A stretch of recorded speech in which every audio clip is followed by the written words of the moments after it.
I've actually teamed up with my professor, Scott Hahn, and his St. Paul Center in Steubenville, Ohio. When I went to a Catholic Creator Conference earlier this year, I was hanging out with my buddy Matt Frad, I don't know if anybody's heard of him, and a bunch of others, Catholic Answers. And shout out to all of y'all and the God Squad, you know who you are. This book on the demonic is actually a posthumous book where Father Dave Tomaszicki compiled all of the archived and unarchived works of Fulton Sheen and put this together. Because Fulton Sheen said he was always going to write a book on the demonic, but he never did before that. He wrote like 73 books, but unfortunately he didn't get to this one until now. And in here, Fulton Sheen mentions, hello everyone, welcome to this night which should be very rewarding for you all. We have a special guest speaker, Kyle Dean, on spiritual warfare in the age of New Age and the occult.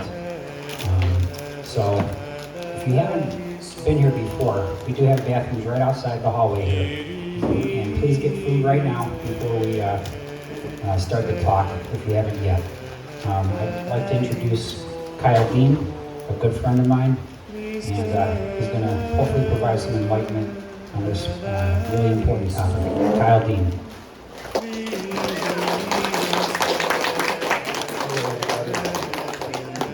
I don't know if we're used to those like formalities, but I really appreciate the applause. Let's just start by defining our terms, right? We got like 3 loaded terms in the name of this talk. Obviously, spiritual warfare is this reality that our battle is not with flesh, it's not with each other physically, it's with the powers and principalities in the high places. What does that mean, right? I'm quoting Ephesians 6:12 right now. And it's this recognition that there is something cosmic going on that is so much more than just what we can physically see in front of us. There's a battle for our souls. There's a battle for our very eternal destiny. Kind of a big deal. And you want to recognize that, understand it in all of its different considerations and implications for our lives. Of course, we all know from being raised Catholic, for those of us who were, and or Christian, that the Bible teaches us that there was this great battle in heaven among the angels. A third of them fell, they became demons, and they were cast out of heaven. And for now, they have dominion over the earth that we all live on and populate. And ultimately, they are going to lose this cosmic battle and forever be cast into hell.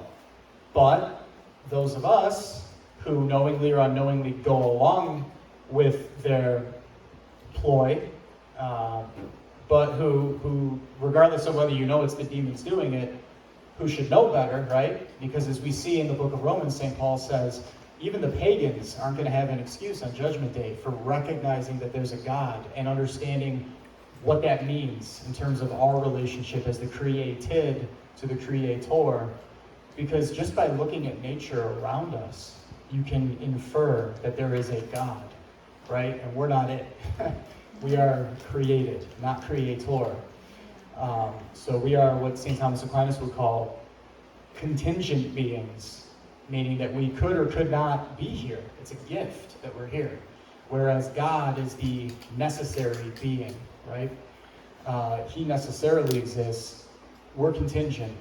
So, and that really kind of summarizes, without giving a whole treatise on human history, really all of the modern issues, including the ones that we're going to talk about tonight, right? New Age, which in some cases expresses itself in the form of the occult, essentially goes all the way back to the garden, right? With Adam and Eve in the Garden of Eden. And when Adam and Eve rejected God, the theologians say Eve committed 5 sins. They pertain to the different faculties that she had and misused in order to entertain the serpent tempting her. And don't worry, women, Adam committed 8. He committed the same 5 that Eve committed, plus 3 more, right? It's taking a delight in it emotionally, in your imagination. For anybody who was here for my last talk, you see how I broke down the Thomistic understanding of the anthropology of man. We're soul-body composite. And when we sin, it can be led by any one of those different faculties that make up who we are. And that's where we end up being culpable. And just as a refresher, in our souls, we have intellect and will, and many agree portions of our memory are connected there. But it's also a part of our body. We know this because if you hit your brain, you will lose your memory. But then in our bodies, we have, emotions, we have imagination, we have what's called the cogitative power, which is this power of judgment, not in accordance with reason, but in accordance with pain and pleasure. In fact, for the parents, that's actually what you're responsible for forming in your child up until they reach the age of reason at about 7 years old. What you're forming is their cogitative power, so that once the intellect kicks in and they can be said to be responsible for their decisions, they already have that template worked out through the pain-pleasure interplay, right? I mean, that's why it says in the Bible, spare the rod, spoil the child, right? There's something to that, that corporal punishment, if you will. And then we also have what's called the common sense power, which is basically an amalgamation of our 5 physical senses. And these different faculties are the things that we can either use in accordance with God's design, or we can misuse it, right, and go against our nature, and then we could end up sinning. So at a very high level, spiritual warfare is just that recognition of how we can be attacked by the evil one and his minions, right? We are combating, for anybody who remembers your Baltimore catechism growing up, we all, back in the day, you had to memorize everything in that catechism before you were even allowed to be confirmed. We got to get back to that. The world, the flesh, and the devil, right? That is what we are warring against. And actually, that's why the evangelical councils were created, right? All professed religious take those vows, right, of chastity, poverty, and obedience. The reason they're doing that is because they're combating the world, the flesh, and the devil. If you think about it, right? You're combating the flesh with chastity. You're combating the world with poverty. And you're combating the devil himself with obedience. Such an important virtue, right? Obedience is a sub-virtue of justice. Right? And there's other virtues connected to that, like docility, something that's sorely lacking in this day and age. Docilitas in Latin, it's the willingness to be led by someone who is competent. And the ordinary means of being attacked by the demons is temptation, right? We know this, again, from the Bible, from our upbringing and everything else. Temptation is the way that they try to get us to go against the natural use of our faculties. And then in, spiritual warfare, there are also extraordinary means of diabolic attack, which happen from time to time.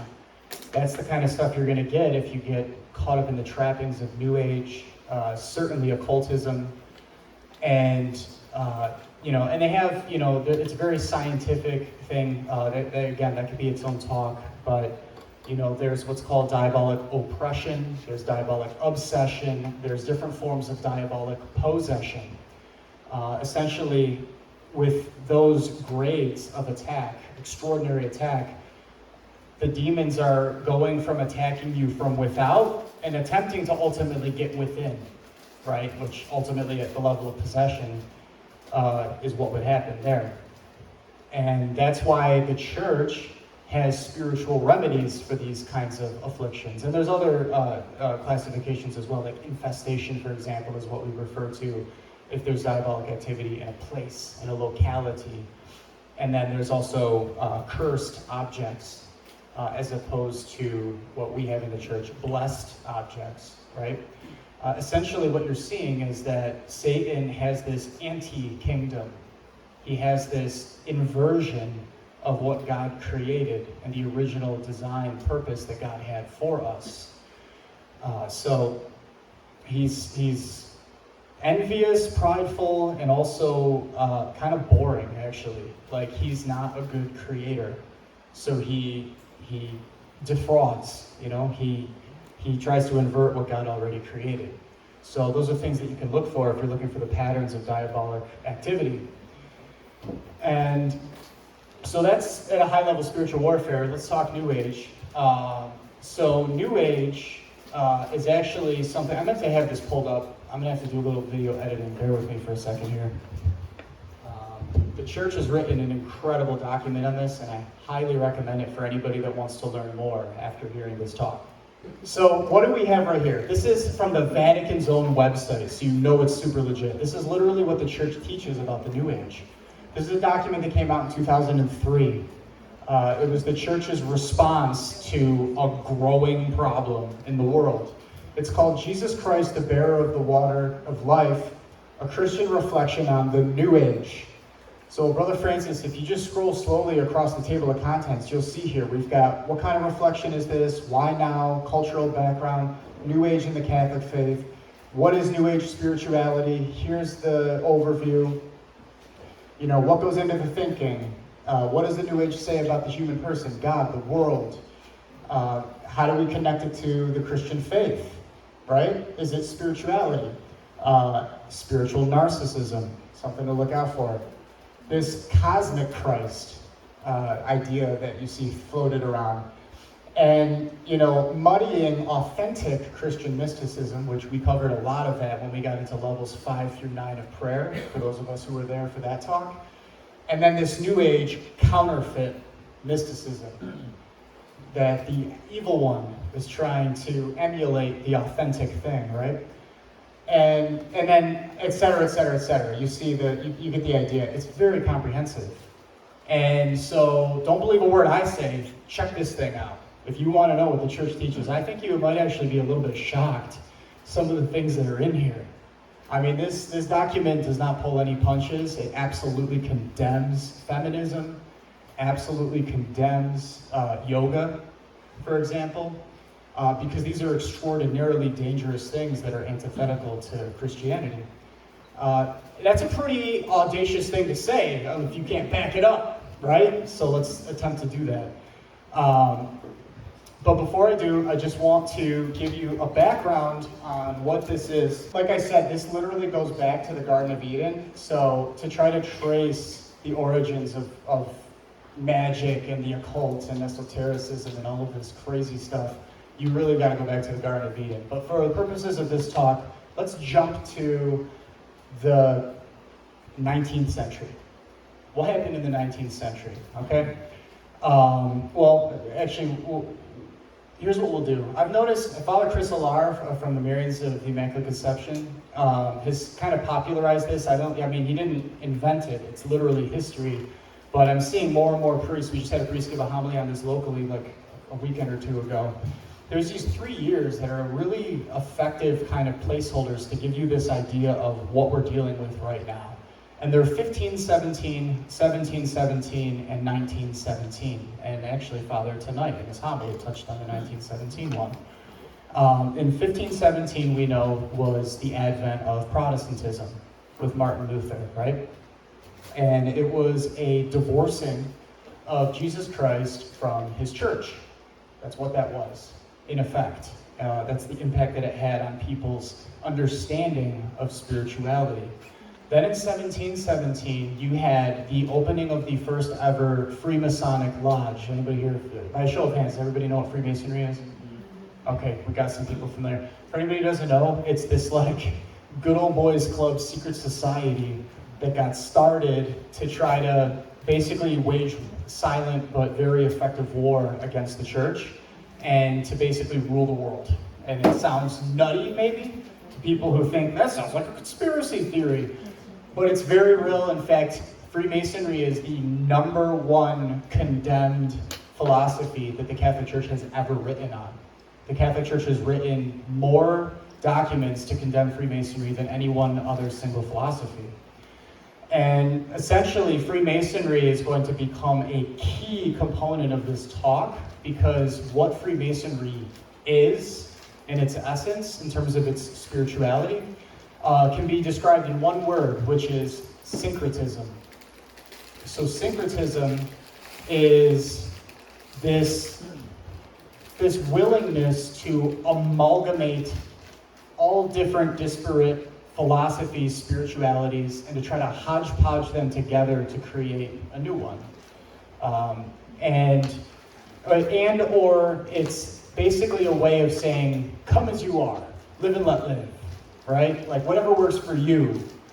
And to that, let us invoke the word of God, which says, wide is the gate that leads to perdition, and narrow is the path that leads to eternal life, right? So there's a tenet there in spiritual warfare, actually, that the demons know very, very well, which is anything but Catholicism. Anything but Catholicism. Doesn't matter what it is, as long as it's not authentic Catholicism, right?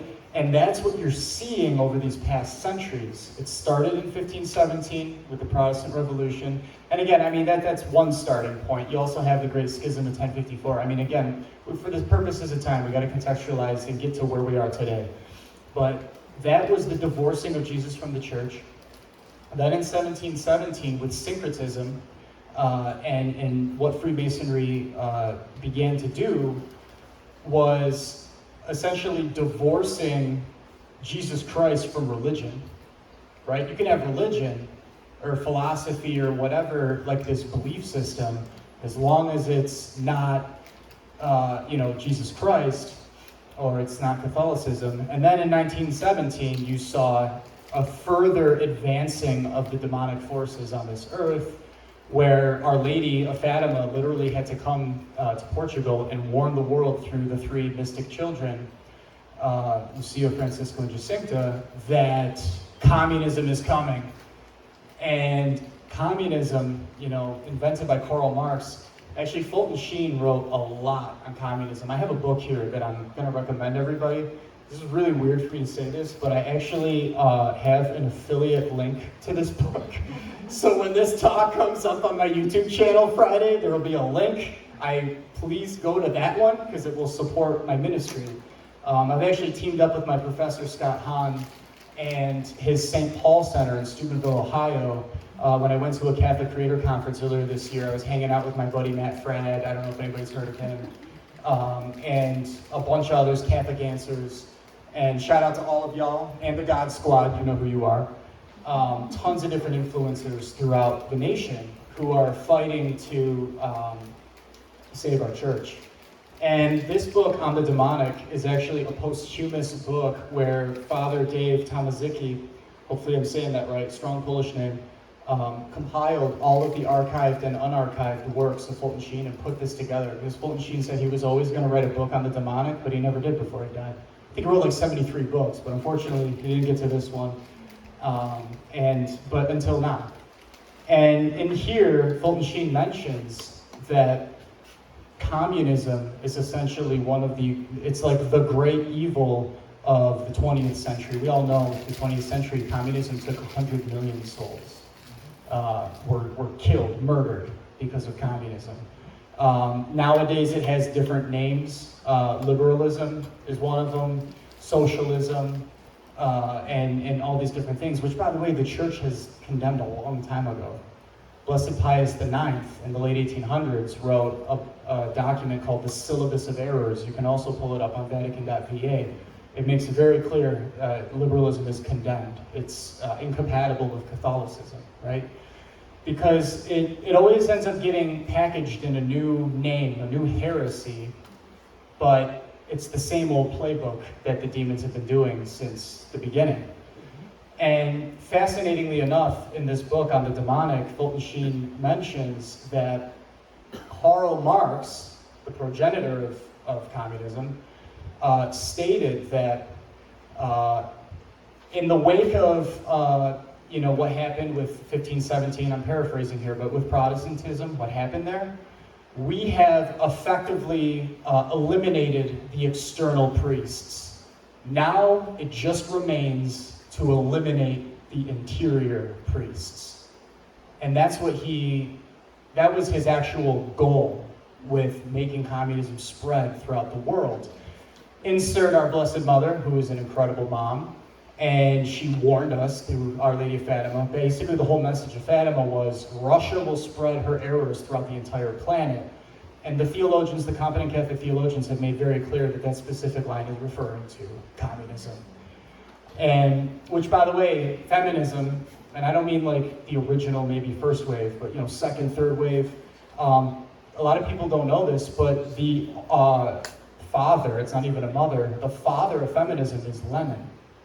Lenin is the one who popularized it. It was an offshoot. It was one of the effective tools of communism.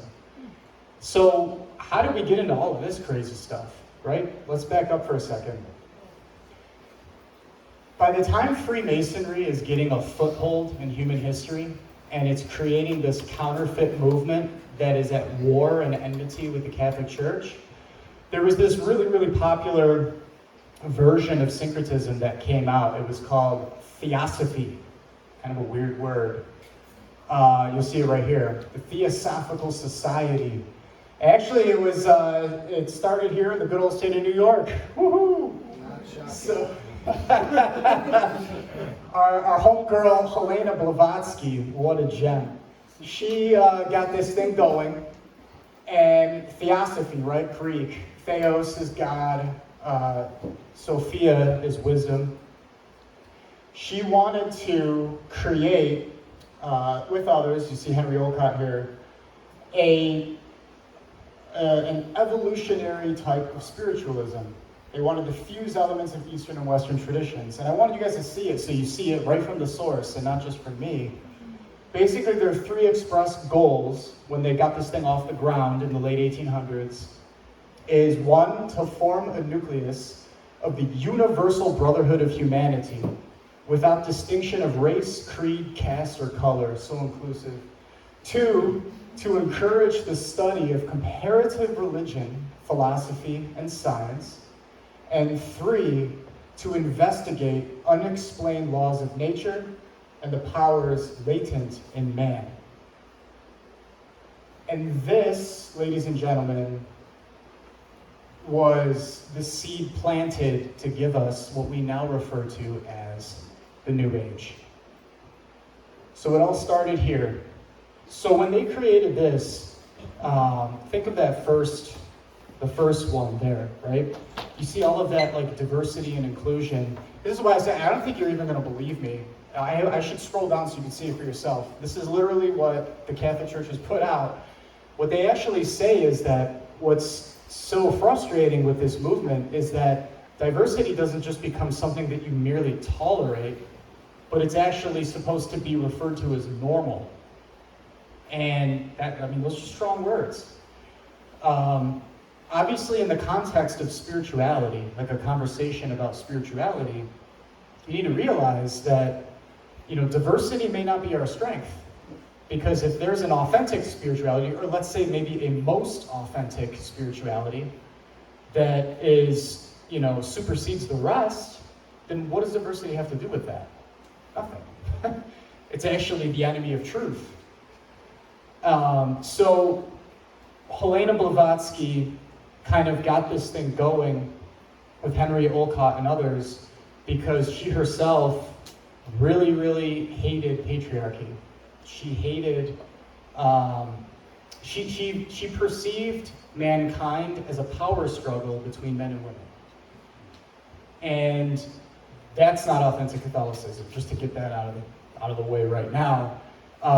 What we actually struggle with, all of us, as men and women, in the wake of the fall of Adam and Eve, is that because of the specific sins that they committed, all women struggle with the curse of Eve, which is a desire to control, and all men struggle with the curse of Adam, which is a fancy word called pusillanimity, or in other words, cowardice, an unwillingness to assert their headship. and to not allow for that undue control. And we've all been struggling with that ever since. So just because we have that woundedness as a result of the fall, means that we should really have a serious awareness of that, because our responsibility as children of God is to undo that curse and to grow into the opposite virtues. Not to have a Blavatsky come in and stir it up and be like, yeah, let's do this thing. We're going to war. So, you know, and of course, I mean, God bless her, God rest her soul. She's just one name in a vast ocean of people who do this nonsense. And so, you see, they couch it, though, in what sounds like pious platitudes, right? They try to make it seem virtuous, because we all will, St. Thomas Aquinas says, we all will under the aspect of the good, which means we think we're doing the right thing all the time, no matter what, right? But our responsibility in checking ourselves and making sure that that's really the case is to appeal to this objective truth. There is such a thing as an absolute truth. That's why the Beatles' Live and Let Live, it just kind of falls on its face if you really, really critically think about it. Because what happens if my truth is to be Hitler and to murder everybody here, right? It's my truth, man. Who are you to judge? So, you know, it doesn't work. There has to be this objective reality to appeal to. And that's what the Catholic Church actually provides, by the way. So, authentic Catholicism means submitting as the created to what the Creator gave us, which is divine revelation. And divine revelation is everything that is handed down to us through both Scripture and tradition. They have equal weight in terms of the divine revelatory data that we appeal to objectively to be able to calibrate our own subjective moral compasses. For the theologians out there, we're talking about subjecting our fides qua to the fides quae. And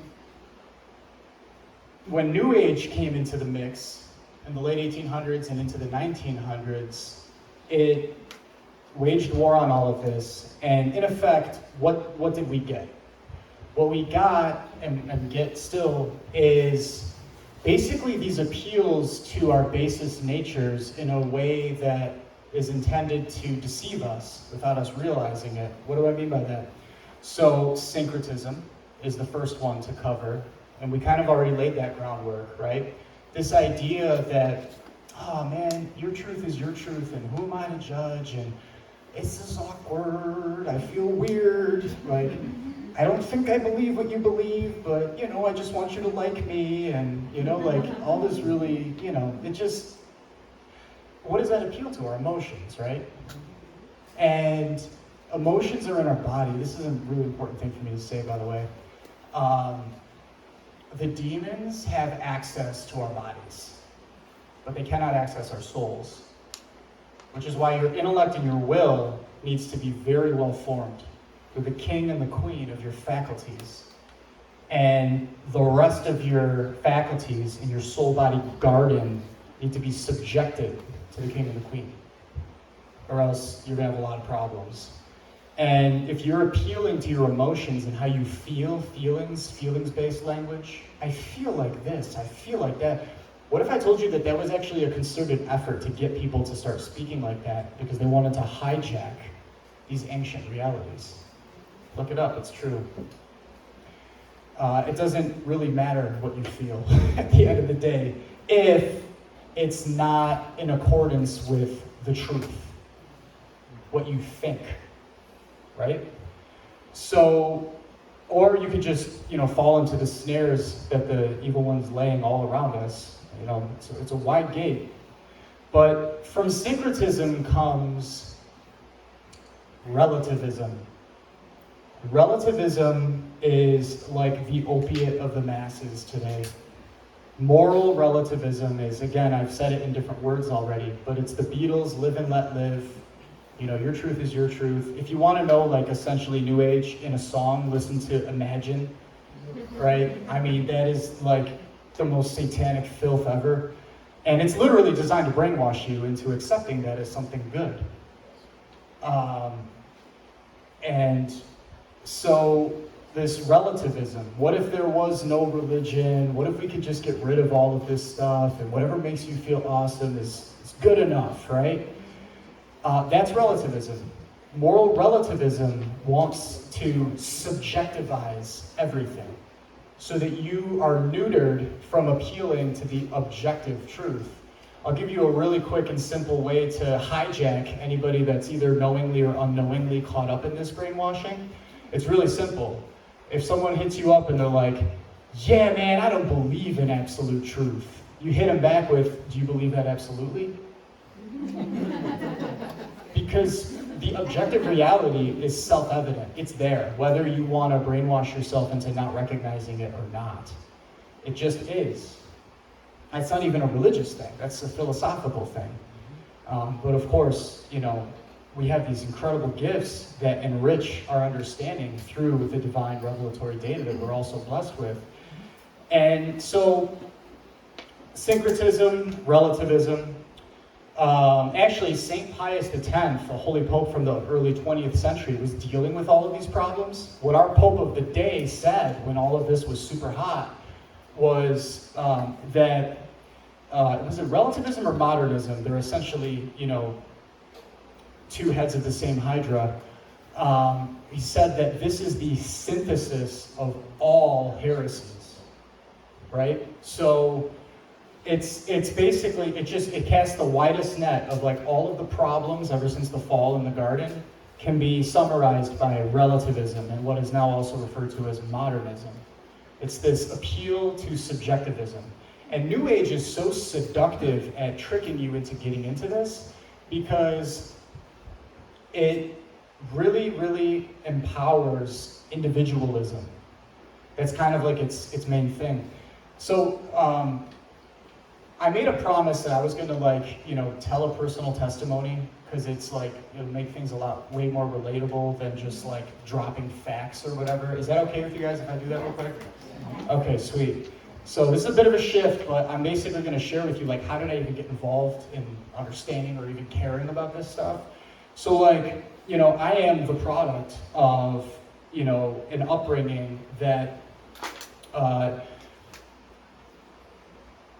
resulted in me falling into some of these snares. So I had to kind of crawl my way out of it, breaking free, right? The name of the talk. So, God bless my parents. I love them so much, and they did the best they could with what they had. But, they divorced when I was 2, and I was raised by all these different babysitters, and essentially like a glorified orphan, and lots of different truths. You've got this babysitter, this parent's house, public school, CCD. Everybody knows what CCD stands for, right? The Confraternity of Christian Doctrine. It's so dope. All right, anyways, CCD, religion class, right? You go to all these different things and you're like, I don't know what to think. Like, it's really weird. And so by the time I got to college, I was like, I took the Bible they gave us when I got confirmed and I threw it in a box as a concession to God. Like, I didn't know what I believed. And then I got thrown into this intro to philosophy class because my college picks your introductory classes for you. And it just opened my whole world to all these different philosophies. But they were, it was kind of like a modernist packaging, if I'm being honest. So it's all slipshod. It's like little pieces of possible truth, and then you have to put the jigsaw together because they don't have a cohesive system. Philosophy is not enough, right? You need God. So I had to put the jigsaw together in my mind or suffer from spiritual schizophrenia. It's basically like survival. And so at one point I was like, yeah, I guess I'll give the Bible a try.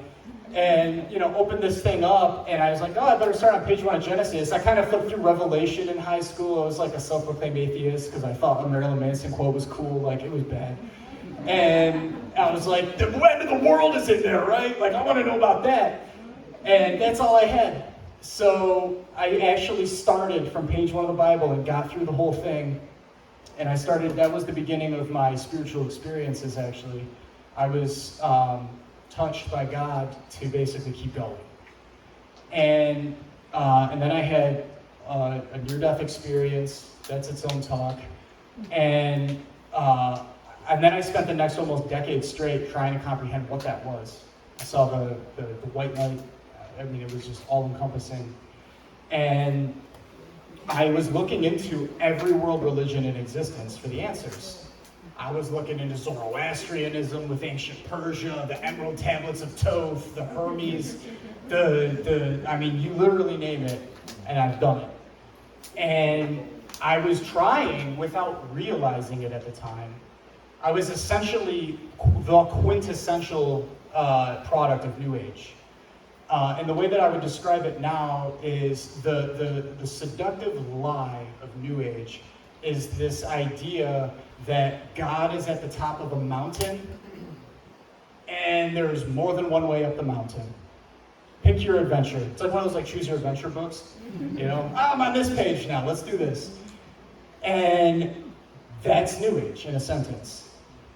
It's this trying to do some crazy psychotic jigsaw of like putting together all these disparate belief systems that are completely incompatible with each other, by the way. You see this in modern forms of liberalism. And by the way, when I use that term, I mean it philosophically, not politically. I'm about as apolitical a person as you can possibly get. And it's super uninteresting to me. But like, you know, this liberalism that, oh, we need marginalized communities and that we're in the name of diversity, we're all like each other. And meanwhile, you've got, you know, the Skittles group over here, and then you've got Islam over here, and somehow we're in the same team, and then you go to the countries and they're throwing these people off the roofs. What? Like, they're not compatible. It's all a lie. It's not logical. And so I'm sitting here trying to make logical what's illogical, right? And by the grace of God, this is kind of actually like my conversion story, a really mini version of it, but where it all came to a head after seeing, I mean, I had homies rocking astrology, like the real astrology, not the garbage in the newspapers. You know, homies rocking blood magic, you know, pentagrams in the basement, concubines, harems, the most, from satanic to just really corny. Like, okay, you're Wiccan, all right, whatever you say. That's not real witchcraft, but all of it, right? And I honestly believe in retrospect that naivete can be a form of protection, because I genuinely was like, I meant well throughout this crazy journey. And I was seeking to understand. It really was. And I knew, I was like, you know, I didn't get the kind of formation that I wish I got. Just to give you an idea, one of my babysitters by day was letting us play with Ouija boards when we were, middle school aged. And then by night, she was going to a church I won't name right down the road doing religion class. Like, that's my upbringing. So, I didn't even have a chance to know which way was right. But by God's grace, I ended up having a profound conversion experience. And I want to preface this by saying I have been in extensive spiritual direction for the past 10 years almost, coming up on the 10-year anniversary in a couple months here. And I mean, I have been put through a fine-tooth comb.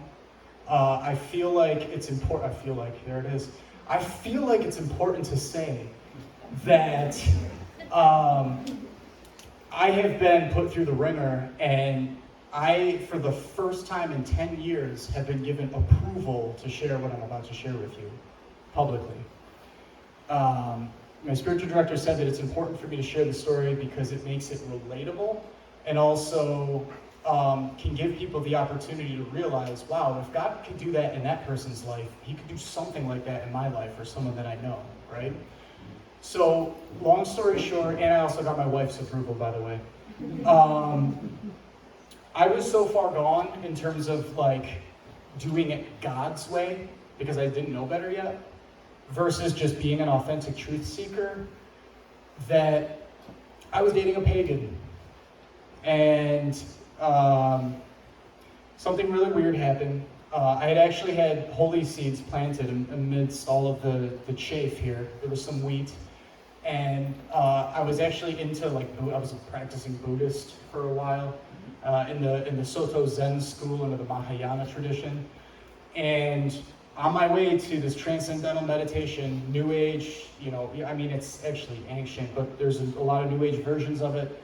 And a guy in the Greyhound on his way to Rome was like, dude, you don't need that goofy pillow. What are you doing? He's like, all you need in your life is Our Lady of Fatima. He's like, look it up. And I was like, I was like, I mean, I'm open, okay. So, and that was December. That was, I think, the vigil of December 8th, 2012. And I was about to, in Buddhism, I don't know if you guys knew this, but there's this, December 8th is a huge day in Buddhism. Like, we sat for 5 hours straight meditating.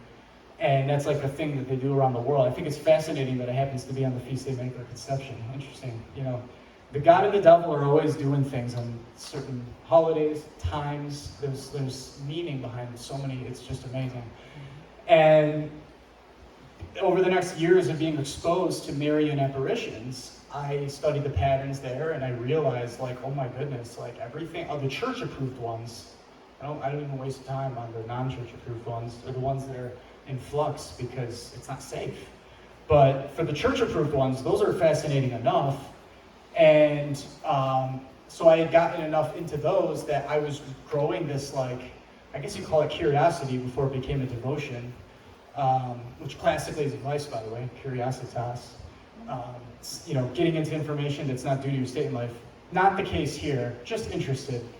And I learned all about Our Lady of Guadalupe and all of the incredible miracles that are associated with that. You know, the image, Juan Diego, December 12, 1531, you know, going to the bishop. I was really touched by that. It's like, wow, there's something to that virtue of obedience. Like, go to the bishop, even if you don't have to, like, make sure you're good. And so I was learning all these things, and the holy seeds were being planted amidst the chaff. And then I'm dating this pagan, right? So, summer of 2014, June about, I'm chilling at work, I'm in the break room, and I've got this, you know, separated brother in Christ, a Methodist Christian. We were homies, we were crunk about Jesus, and he was like, hey, how's it going, man? How you doing? You know, I'm in the break room. I'm like, yeah, you know, I'm doing good. And he's like, how are you really doing? And I was like, well, I mean, you know, I'm like dating this chick, and I think I really love her, but she's like a pagan, and I've been really feeling God pull me in the other direction. And he's like, whoa, stop! You're dating a pagan? Yeah. He's like, what are you, crazy? He's like, get out right now. You can't do that, man. I was like, what? And he's like, dude, you're not evenly yoked. What, are you kidding me? He's like, and the things that she's involved in, he's like, you clearly, like, that you wouldn't even understand that that's a problem is a problem, right? And he, like, convicted my heart on the spot, and I was just like, dang it, my pride. And meanwhile, did anybody know about the Superfleet? Remember the Superfleet? It was around for like decades. Yeah. That thing was super dope, right? June, I think 2014, or somewhere early 2014 to June, they shut down. Actually, I think it was April or something. And I went on the closing weekend, you know, looking for the deals, looking for the nostalgia. And I found this Guadalupe comforter, and I was like, that's mine. And, you know, I'm like this, like, sentimental dude to a fault sometimes. Like, I'll just, like, get something, but I won't touch it for the longest time, because it's got to be the right moment. And so this was my moment. Months later, dude's convicting my heart, and I go home, and I literally needed a blankie. So I unzipped that thing for the first time, and draped myself in it, and conked out. And has anybody seen the Boondock Saints? I don't recommend it. It's pretty, like, just filthy. But it was a popular culture thing for my generation growing up. And there's this scene where the Boondock Saint brothers, like, get thrusted out of their sleep and have this, like, enlightenment experience. I literally had that moment. I'm sleeping in bed with my new comforter. Our Lady literally wrapping me in her mantle. And then all of a sudden, I get jolted awake. And again, remember, my spiritual director said this is all legit, so don't throw me in the loony bin. I'm seeing an ugly, disgusting, gray demon in its true, raw, ugly, real, non-angel of light trying to deceive you form, like in its true, ugly, disgusting form, and it was one of the most terrifying things I have ever seen in my entire life. And it was whispering incantations to my girlfriend. And I was like, listen, I'm a real good former atheist, my little high school years, and I know the scientific method better than anyone. And I know how to rule out the natural and not blame it on the preternatural, the supernatural, or whatever. And I was like, I must be in the hypnagogic state right now, right? That's the state between sleep and awake. I must be this, I must be that. I'm literally crazy. Like, what was that? But she's already nuts too. I mean, she's into tarot cards and everything. So I was literally like, dude, this just happened. And she's like, oh man, that's unfortunate. And genuinely, like, we got into a thing where we were like, I was like, listen, dude, like, I think I love you. I didn't know what love was back then. But I was like, I care about you. I want nothing better than for this thing to work out. By the way, cohabiting is satanic. Don't ever do it. And like, but I feel God calling me in a different direction, and I just have to come clean. Like, I just don't think we're evenly yoked, and blah, blah, blah. And thanks be to God, I tried to convert her. Missionary dating, by the way, is a horrible strategy. Anyone who's tried it will tell you it just like almost never works. Like, it's brutal. And I was like doing that, but the problem is that I wasn't even put together enough myself to even survive. And instead, God humbled me, and he's like, dude, unevenly yoked, unholy ties, soul ties, get rid of it. And that's how it panned out. We, very amicably parted ways very soon after that, but not before this happened, and this is the crux of the story and how it relates to this topic. I'm a dude, right? I'm a male, I've got a male brain. If I see a nail, I need a hammer. Like, I gotta fix the situation. So here I am, like, I'm either going nuts, or what the hell was that? Literally, what was that just now? And I didn't know what to do about it. I didn't have the answers I have today. And basically, I was like, I think you're supposed to pray when this happens? And I didn't know prayers back then, not like I know them now. But I knew the Our Father. So I started praying the Our Father. She's sleeping. I think this was like the next night. This was right after this happened. And now she starts convulsing in her sleep.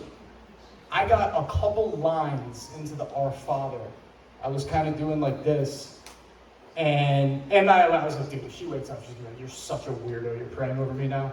Like, hey, it's just so sketch. But like, it's not how it works, And that was the point. Like, I tried to do what I thought was right at the moment, and all of a sudden, after years of seeing this human being, that's never happened before, by the way, ever. That's not normal. That was way beyond the baseline. And it was just like in my head. It wasn't like she was subconsciously hearing what I was saying. And she's convulsing in her sleep. And of course, I told her about all of this. It wasn't like I kept it to myself. It's like so weird to even relive this. But like, then, because I'm a good former atheist, I did it again. The next night, same exact thing happened again.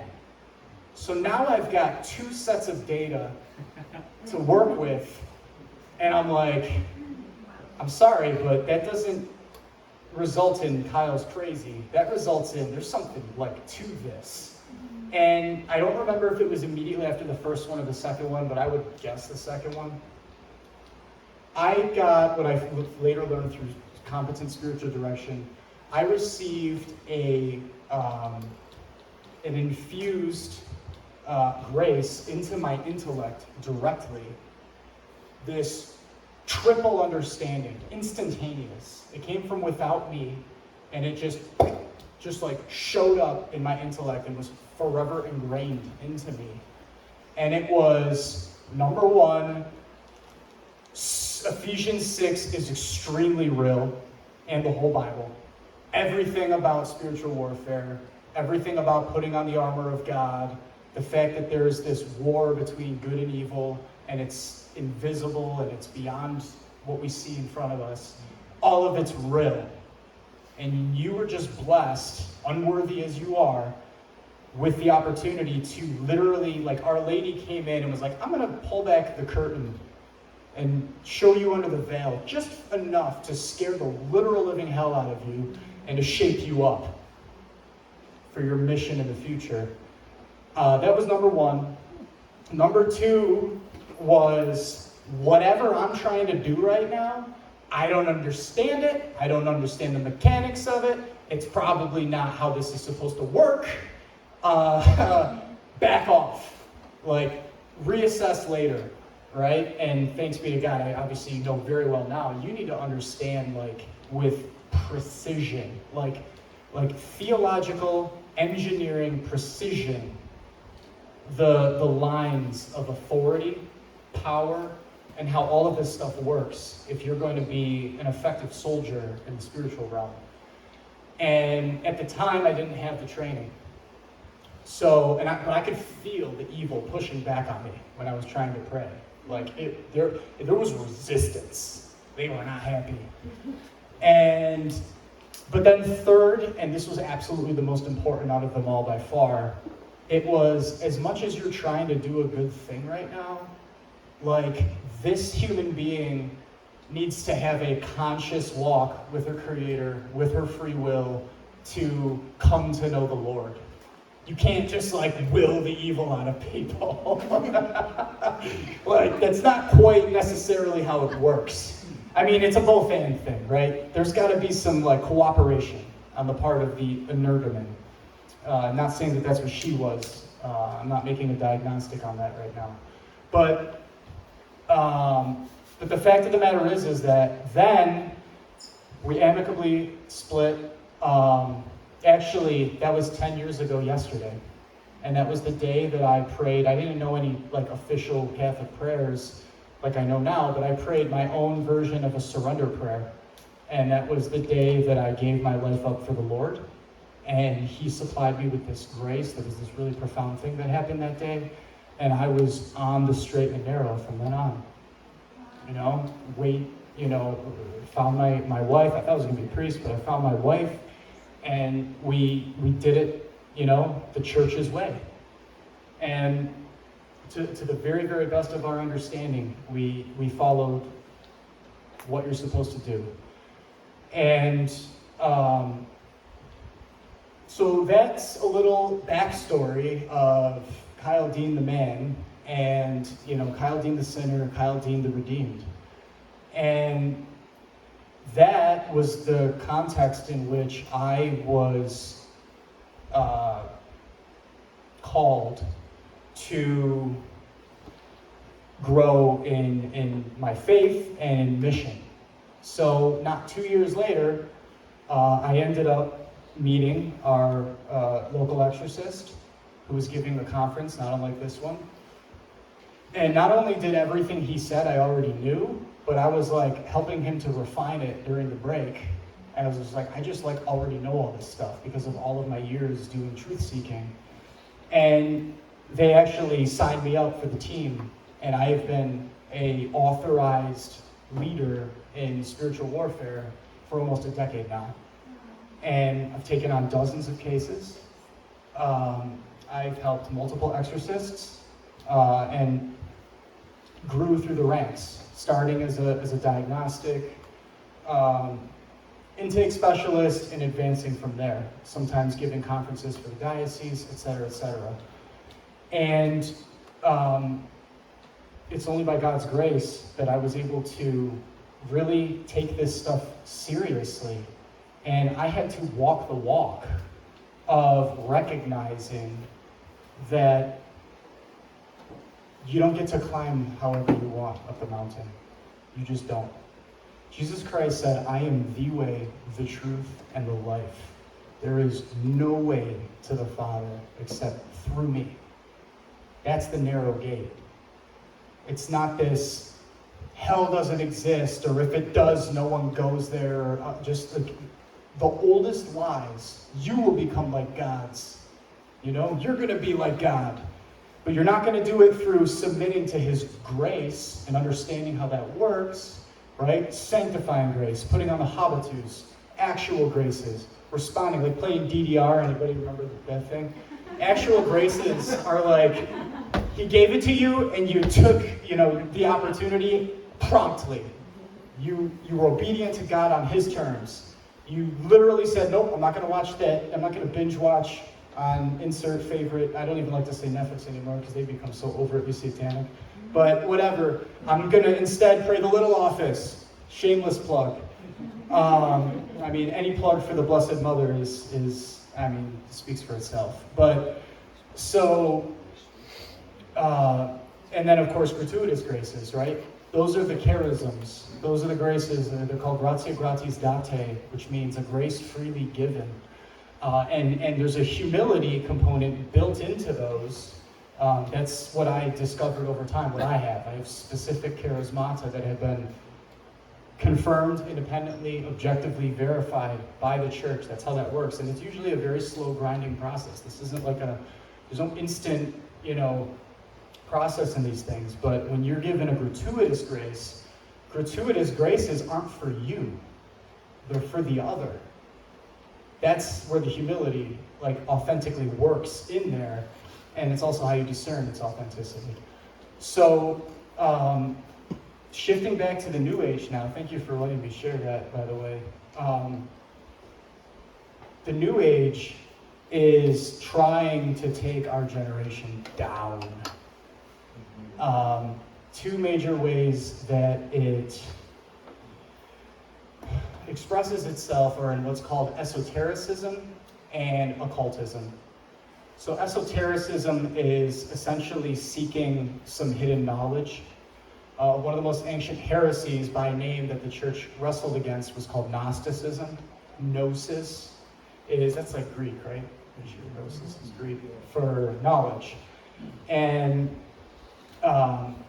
again, it's we could be here all night long to name all the different ways that New Age rears its ugly head. It's kind of like being a pagan. There's no two pagans are alike, right? Even if you're a Hindu, some believe that there's 300 million gods. Some believe that it's all one god under 300 million different aspects. Other people think it's a different number of gods. It's literally all over the map. And New Age is similar, but its commonality is, as we've seen with the godmother of it, it's syncretism. Just throw that spaghetti on the wall and see what sticks, as long as it's not God, as long as it's not Catholicism. And it can be in the form of earth worship, Gaia worship. It can be in the form of crystals and healing and Reiki and transcendental meditation and Enneagrams. There's just so many things, and quite frankly, the vast majority of humanity, they're not even going to bother taking the time to understand this stuff or to trace it back to its lineage and figure out why it's a problem. So in order to just keep it simple, I would say, at the end of the day, what we're wrestling with here is those simple concepts, anything but Catholicism. Basically, it's a self-empowerment exercise. Esotericism is basically being yo, there's some dope knowledge on the other side of this, and it works on your pride. Because it's if I go down this path, I'm the enlightened creature. I'm the enlightened being. Maybe I'm God, right? That's what some people really think. And so since I have this special gnosis, I'm the enlightened being, and then get to lord it over other people, or just don't even care. Some people they're in it for themselves, and that's it. You won't even ever hear from them anymore. Maybe they're an esoteric hermit. And but it all plays on your pride. How do we know that Catholicism and the gospel is different than that? Well, because the gospel is freely given to all. There's no secrets. You know, even though they try to be like, there's those secret archives in the Vatican. What are they really hiding? Like, okay, man, like, there's so much to say on that, but I'm not even going to bother right now. I mean, of course, there's always something more than just the 73 books in the canon that we have, or the 80-something books that are in the Eastern canon with their 3 books of Enoch and all the different things about angels and demons in there and whatever. But like, there's always somewhere deeper to go. But in the reality of it is that what is freely available to all of us is sufficient. His grace is sufficient for us. And the grace is the antithesis, by the way, to magic. You know, if anybody's ever heard of Zachary King, he's like a former Satanist. He and I have some things in common. And, you know, one thing I learned from him almost 10 years ago probably now was he actually breaks down the 3 things that are needed to perform magic, right? I personally, it weirds me out when some people like that just share it and it's all over the internet. Like, isn't that something we shouldn't be sharing?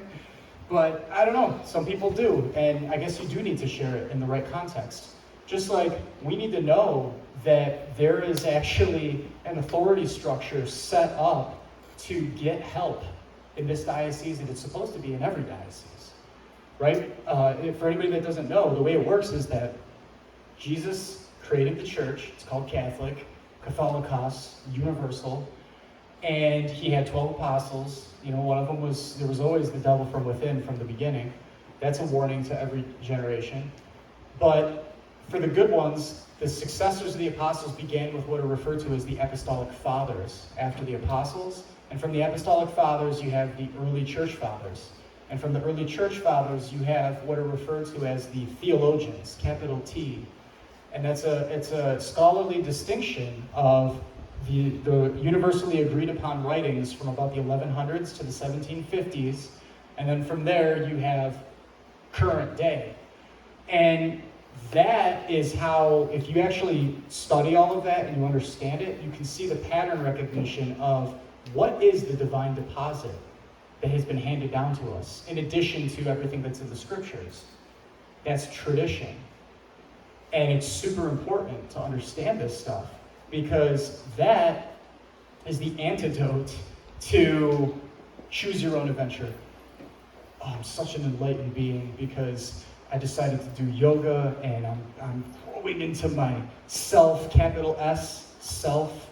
You know, I'm getting into chakras. I'm going to do the 7 chakras. I'm going to go right from the root to the crown, and I'm going to do the Kundalini energy. Has anybody ever heard of this? They're literally talking about bringing a serpent up through your body. Does that sound like a good idea to you? Like, come on, man. I mean, these people, they're not that creative, but you got to give it to them. They try.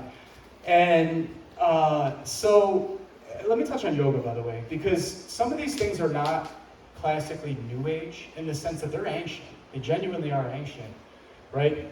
Hinduism is, you know, widely referred to as the oldest religion on earth. I think that's debatable depending on the context, but let's just say it's been around for a very long time. They have 4 major Vedas, which are basically their canonical scriptures. And then they had some more modern things come much later, like the Bhagavad Gita, for example. It's actually pretty beautiful poetry. Came out in around the hundreds, but way, way, way later than their original stuff. And the point is that you got this practice called yoga, right? And if you paid attention, Helena Blavatsky mentioned that we're going to try to do this syncretic combining of Eastern and Western spiritualities and just create a new product. And they really heavily emphasize the East more than the West, because the West is where you have, you know, predominantly Christianity and Catholicism, of course. Only 1% of Catholics are Eastern because of the schism and you've got the Orthodox, but they really, really hyper-focused on the East, because they were like, this is way more esoteric, not as many people know about it. We're going to kind of repurpose it and repackage it for everybody.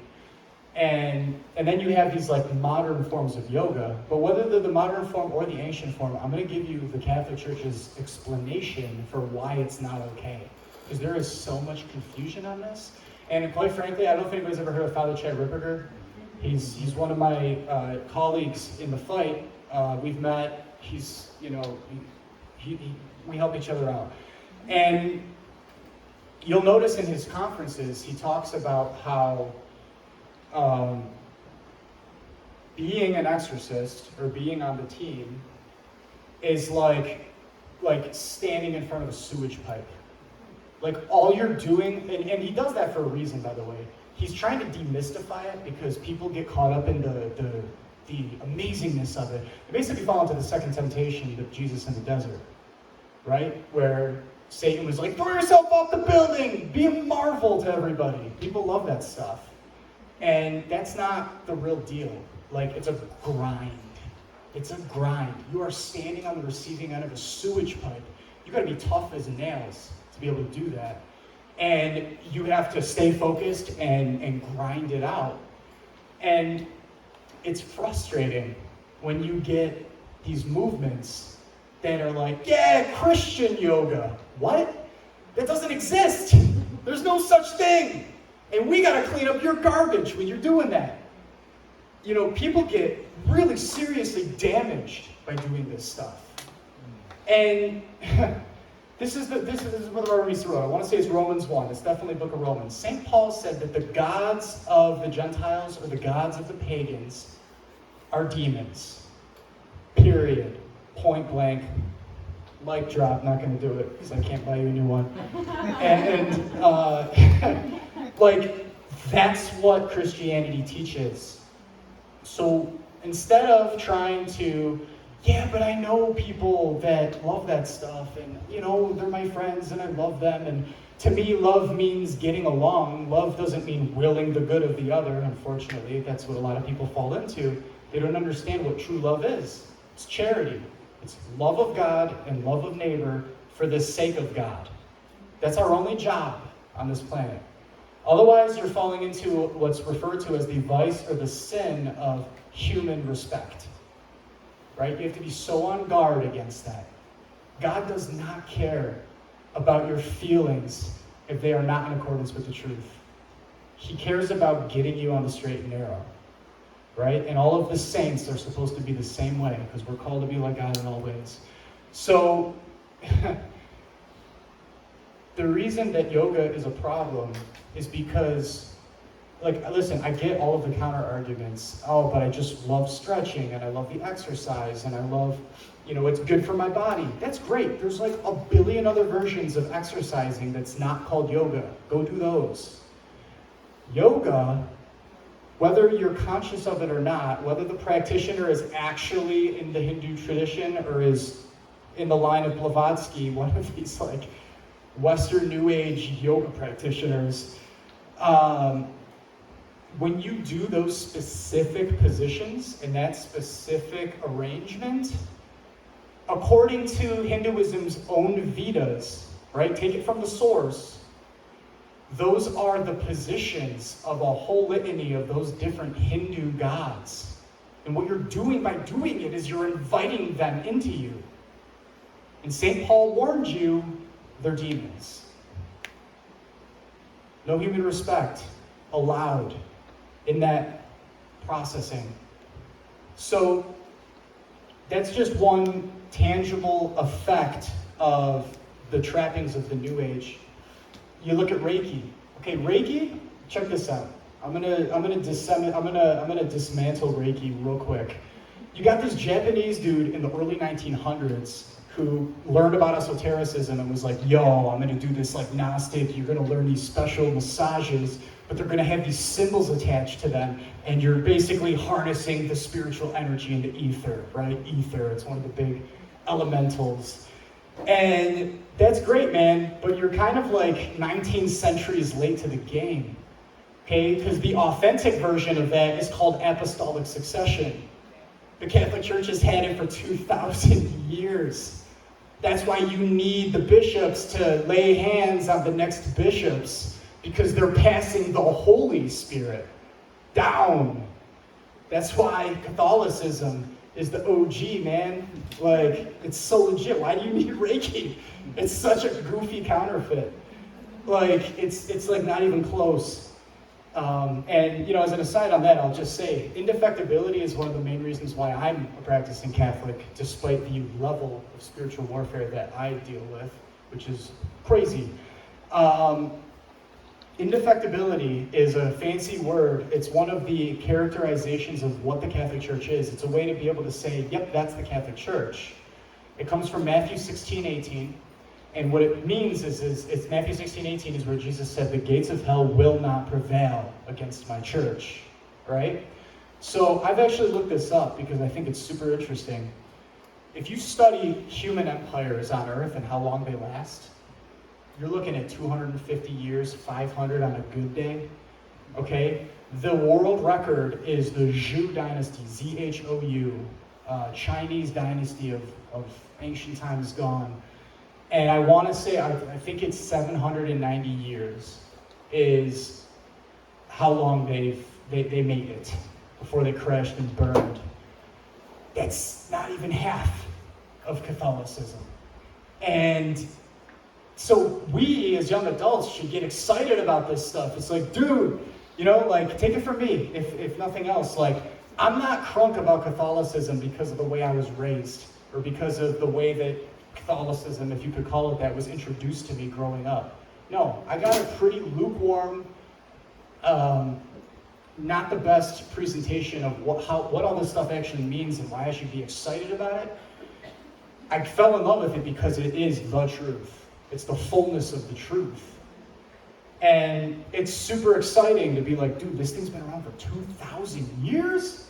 Like, people are doing everything that you can humanly possibly do to destroy this thing, and it's still there. That's crazy. So, and the purpose of that, what indefectibility teaches us, is that it's because it's divinely instituted. It was instituted by a God-man, not a man.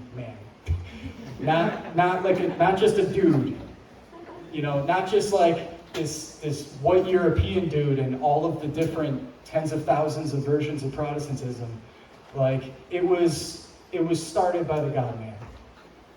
And so we have to wrap this thing up somewhere, and I'm sure I'm going to time here, but I guess I'll just close briefly on the occult, because I haven't spent as much time on that, right?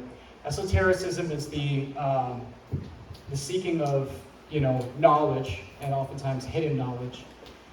Whereas occultism is something different. Occultism is willing power. It is seeking to harness power over another. And anytime you do that, without it being in accordance with God's will, that's force. It's a very abusive thing to do. And unfortunately, it is super prevalent in our culture today. Just pay attention to Hollywood. Just pay attention to the media. Just pay attention. I come from a tech background. My goodness, you can't unsee this stuff. Like, they put 666 symbolism in everything. You'll never log into Google Chrome again. My homeboy, Brother Francis, was like, dude, where's your internet browser? It's because it's different. I don't play their game to the extent that I can, because I don't believe in human trafficking, and I don't believe in what's under that curtain. But occultism is pretty wild stuff. I mean, they will put this symbolism right in your face. It's meant to be a form of domination. It's also meant to be a form of it couldn't really be that, could it? It just seems so over the top that you actually revert into what's referred to as cognitive dissonance in psychology. It's where the human brain gets presented with something, and it's so foreign to what they thought was true before that instead of taking on the philosopher's quest with dignity, which is following the truth wherever it leads, regardless of the personal cost, if someone's not ready yet, or if it's too much for them, or their brainwashing is too strong, what they'll do is they'll actually instead throw up a defense mechanism, and they'll just be like, no, that couldn't be. And then they just go back to what they were doing before. I'm sure no one's ever met someone like that in the wake of COVID. So, yeah, no, it's sad. It's sad what the technological giants and the media and Hollywood is doing. all of these actors, they're involved either in Freemasonry or they're involved in other secret societies. And, you know, those of us who are a part of the authentic lineage of the Catholic Church, every bishop on earth is an exorcist. And they're supposed to, this is like the canons, every bishop in each diocese is supposed to appoint a specific priest to basically run point for him. So the authority is extended that way. And there's actually really interesting history on the whole thing about that. The Catholic Church, from the beginning, always had 7 orders. I don't know if anybody's familiar with that.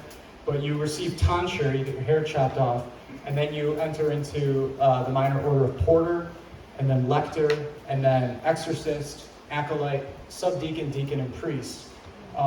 That was around from the very, very, very beginning of Catholicism until 1972 when Paul VI suppressed it. But it actually teaches you, if you pay attention to the tradition of the church, it teaches you at what point the power of exorcism enters, and it can teach you a little bit about the ways in which laity are allowed to exercise it without stepping over their boundaries. Typically what you see it used in the form of today is RCIA. RCIA is where somebody can be officially delegated by the hierarchy to pray exorcism prayers. And of course we see them in a baptism, right? Whatever authorized minister could do a baptism. And then beyond that, there's channels that you go through if you know somebody who's suffering from extraordinary diabolic influence. You get them in touch with the exorcist in the diocese and his team. I'm so blessed to have worked alongside an incredible team of healthcare professionals. You know, they are your point of contact to start getting the problem cleaned up. And I guess the final thing I'll say, because there's not much else to say about occultism, we're not even going to glorify the demons by getting into their darkness. We're just going to point it right back to Jesus Christ and the light, which is how it works. You know, I'll just close by sharing with you one of the most common things I see when helping Energumen, which is a term for those who are afflicted with possession. A lot of people have a misunderstanding of how that actually works. They think that the exorcist just comes in and waves a wand and cleans up their demons and that's that. Or they basically just want like a drive-through cleansing. And, you know, there's a number of problems with that mentality because, for one, a confession is worth 100 exorcisms. Really important to know that because sacraments are always superior to sacramentals. That's why a little office is so much more important than a rosary because it's a part of liturgy. And also, there's a problem with that way of thinking because, again, you need to walk consciously with God and utilize your will in that process to overcome those temptations. And there's so much that can be said for anyone who struggles with, why would God allow things to be this way? But at the end of the day, I'll tell you what, the people that actually push through that process are being set up to be some of the great super soldiers and saints. So God always makes straight the crooked paths. Romans 8:28, right? For those who love God, all things tend toward the good. And so they need to really, you know, they need to put in the effort. They need to want to be liberated. But also, and this is the most important thing, if liberation is your primary focus, you've missed the point. Some people are not guaranteed liberation. So what do you do then? We're back to the ancient philosophical problem of evil. How do I wrestle with evil and whether or not I'm going to take that out on God, right? Or maybe there's a more humble posture in recognizing that we are the created and we are to conform our understanding on the Creator's terms, not the other way around, right? That's what the advent of Protestantism and syncretism and communism has done, is it's inverted that. It's usurped the kingdom. What's actually the most important thing, and this is true for all of us, who the vast majority of us just struggle with ordinary diabolic influence, which is temptation, right? Whether you're struggling with that, or whether you're struggling with oppression, obsession, possession, diabolic subjugation, and all these other really horrible things, it's the science of the cross that matters the most. What is the science of the cross? Learning how to suffer well. That's what we're all called to do. This is the valley of tears. This isn't our final destination. And we are supposed to run the race well and run it to completion, as St. Paul said. So I just leave you on that note to just reflect and to think about, why is it that we do what we do? Why is it that we believe what we believe? Is there anything that, is a blockage in our lives that needs to be cleaned up? Is there any area in any of our faculties, soul or body, that is at enmity with the will of God?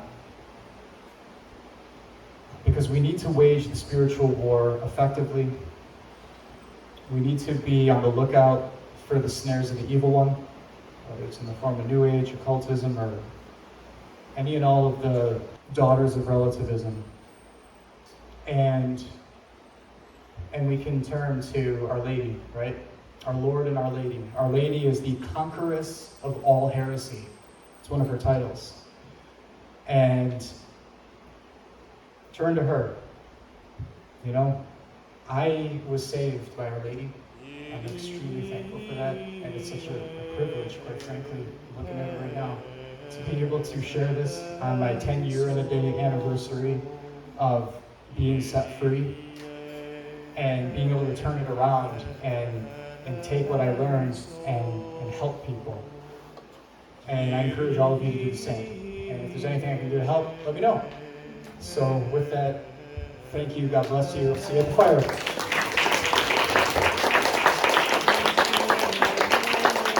And again, check this out. We'll be out on Friday. Click the Rich Dawn. You'll find my YouTube channel. Please do hit the subscribe if you haven't. It really, really, really helps my wife and I to serve our children.